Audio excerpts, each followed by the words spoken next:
Hi ஃப்ரெண்ட்ஸ், welcome to சாய்கேவ் channel. இன்றைக்கி வந்து சூப்பரான ஒரு வீடியோ தான் பார்க்க போகிறோம். மட்டன் குழம்பு நல்லா மணக்க அது மட்டும் இல்லாமல் இதில் எதுவுமே நான் வந்து அரைச்சி சேர்க்கலைங்க. எப்படி சட்டுன்னு மசாலா வந்துட்டு வீட்டில் இருக்கக்கூடிய பொருளை வச்சு செய்யலாங்கிறத வாங்க வீடியோக்குள்ளே போகலாம். அதுக்கு முன்னாடி என்னோடய சேனலை இப்போ தான் பார்க்குறீங்கன்னா சப்ஸ்கிரைப் பண்ணிக்கோங்க. வாங்க இப்போ வீடியோக்குள்ளே போகலாம். சட்டி சூடானோடனே எண்ணெய் வந்து ஊற்றிக்கிறேன். இது வந்து பேச்சுலருக்கு கூட ஹெல்ப்ஃபுல்லாக இருக்குங்க, இந்த மாதிரி வந்து மட்டன் குழம்பு வைக்கிறதுக்கு.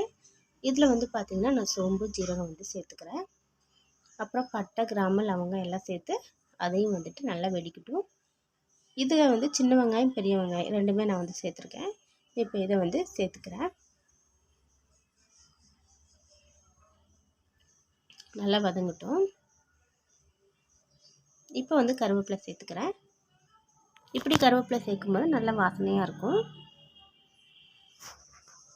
அடுத்ததாக பார்த்தீங்கன்னா இஞ்சி பூண்டு பேஸ்ட்டு, இதையும் சேர்த்து நல்லா வந்து வதக்கி விடலாம். இந்த இஞ்சி பூண்டு சேர்க்கும் போதே பார்த்திங்கன்னா நல்ல வாசனையாக இருக்கும்.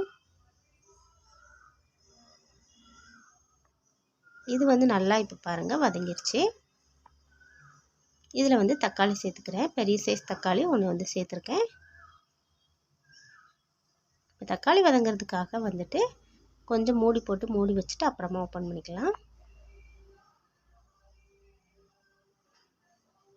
இதில் வந்து மிளகாய்த்தூள் வந்து நான் 1 ஸ்பூன் அளவு சேர்த்துருக்கேன். அடுத்ததாக மல்லி அது 1 ஸ்பூன் சேர்த்துக்கிறேன். அடுத்ததாக கரம் மசாலா அதையும் சேர்த்துக்கலாம். இப்போ வந்து நான் வீட்டில் அரைச்ச மிளகாய்த்தூள் அதுவும் வந்து சேர்த்துருக்கேன். அதுவும் 1 ஸ்பூன் அளவு, பெரிய ஸ்பூனுக்கு 1 ஸ்பூன் சேர்த்துருக்கேன். நல்லா கலந்து விடலாம்.